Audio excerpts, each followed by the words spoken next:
Nako, mukhang may mga prosecutor na maka-Duterte pa dyan sa DOJ. Kasi po inamin na ngayon ni Ombudsman Remulla na itong mga ipinail na kaso na plunder ni dating Senador Trillanes laban sa mga Duterte at kay Senador Bongo, ito raw ay naunang ipinail sa Department of Justice. Pero ang nangyari, sandali, bakit ganon? Hindi daw nakarating sa kaalaman ni Secretary Remulla nung panahong yun. Pinahanap daw niya, nawala.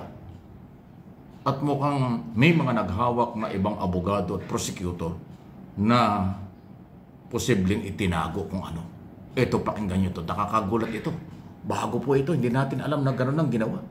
Mabuti na lang at ipinaglaban ni noon Secretary Remulla, ngayon Ombudsman, hindi pwede yung ganyang galaw na parang wala kayong respeto sa kanya as Secretary noong panahon yun.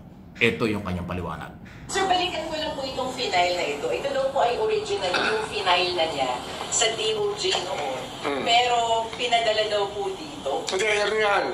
Final yan, nung hinanap ko yung file, nung ako naka-receive ng word na nag-file siya ng kaso, nung hinanap ko, wala na sa DOJ.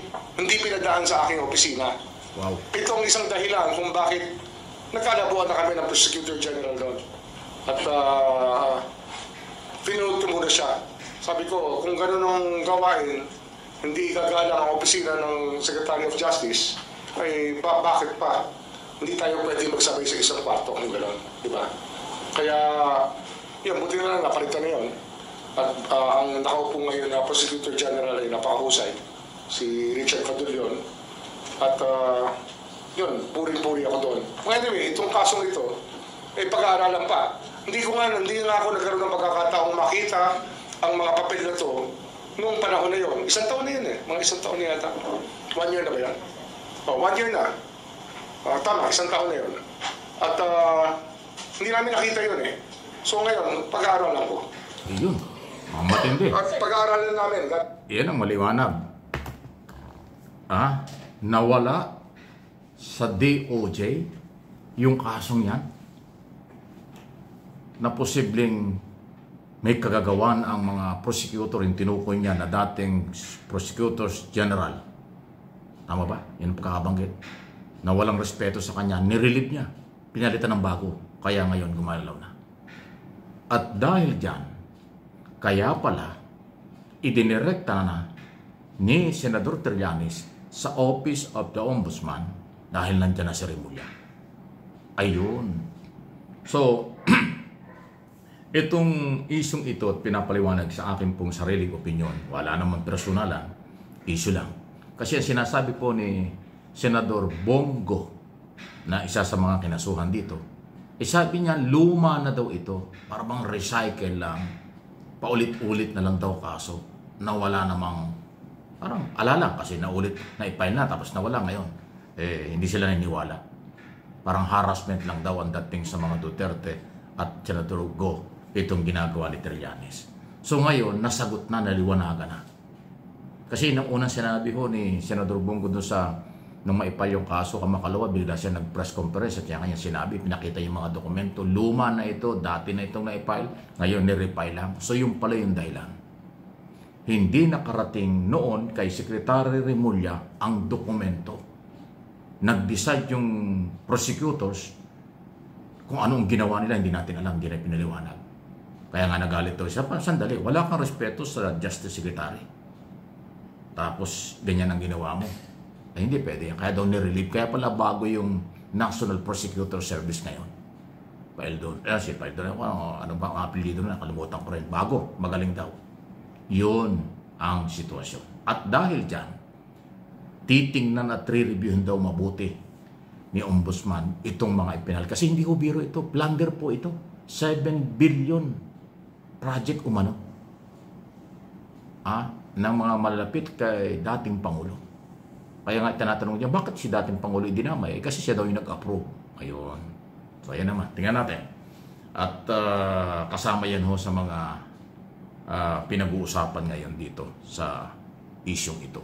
Medyo tumitindi. tumitindi ang usapin dito. So, lahat ay nasa ombudsman ang pagtutok ng balita. Kasi ganito yan eh. Mula sa DOJ, mula sa ICI, papunta ng ombudsman. Pagkatapos, yung mga individual na nagpapail ng kaso ay pwede rin hong idirekta. Yan, mabuti nabanggit natin. Ito ho yung para sa inyong kalaman. Para yung pong mga madalas magbintang, magparatang, pero wala naman hong ginagawa, ay baliwala yun. Kayong mga nasa social media, yung mga nagko-comment na korap itong gobyerno ito, ganito yung taong yan, hanggang ganun lang kayo, walang mangyayari. Mag-file po kayo ng kaso para ho magkaroon ng tamang proseso. At bukas po ang Office of the Ombudsman. 5 days a week yan, Monday to Friday. Dito lang po yan sa may dating Agham Street Road. Ngayon ay Senador Miriam Defensor Santiago ang lugar na yan. Sa pagitan po, malapit lang sa EDSA. At malapit lang ho sa Quezon City Circle, dito sa Quezon City. Para malaman nyo, baka hindi nyo alam kung saan yung ombudsman. Baka maligaw kayo. Baka magpunta kayo ng Maynila, punta kayo ng Pasay, abay malalayo kayo. Hindi po, nandito lang. Malapit lang sa Trinoma, malapit lang ho dito sa opisina ng Bureau of Fire Protection, North Avenue. Kantong-kanto ng North Avenue at saka po ng dating Agham Road. Ngayon, Senador Miriam Defensor Santiago Avenue, ang street na yan. Quezon Avenue, madaling puntahan. So mag-file po kayo. Ako, madalas akong dumadaan sa lugar na yan. Medyo sarado yung gate kasi mahigpit yan for security reason, pero yung mga nagpapal yan na mga kaso, welcome na welcome po. Kasi nga, yan yung tanod bayan dati. Ngayon yung ombudsman. Independent sila. Walang pwede sa kanilang makialam. Walang pwede sa kanilang mag-utos. Magdikta kung ano kailang gagawin. Hindi po sila pwedeng gano'n kasi independent yan. Ang mamamayang Pilipino at ang lahat ng complainant ang ini-entertain nila. Kaya advice ko po sa inyo, yan po yung inyong gawin. Huwag kayong puro paratang sa social media. Korap ito, bayaran ito, ganito, ito. Wala akong mangyayari. Ang social media at traditional media, for information lang. News lang yan, balita lang yan. Kanya-kanyang opinion, analysis, interpretation, at estilo ng pagbabalita, magkakaiba lang. Style ng pagbabalita. Hindi yan korte. Wala kayong makukuha ang katarungan sa media. Kasi pagbabalita lang yan. Ang husgado, ang proseso, ganun. Kung ayaw nyo sa DOJ magpunta kayo, nalalayuan kayo. Ayaw nyo magpunta ng ICI, nahirapan kayo. Dumirekta kayo sa Office of the Ombudsman. Yan po ang may tutulong ko. At yan naman ang aking layunin lagi sa aking mga channel. Yung information dissemination.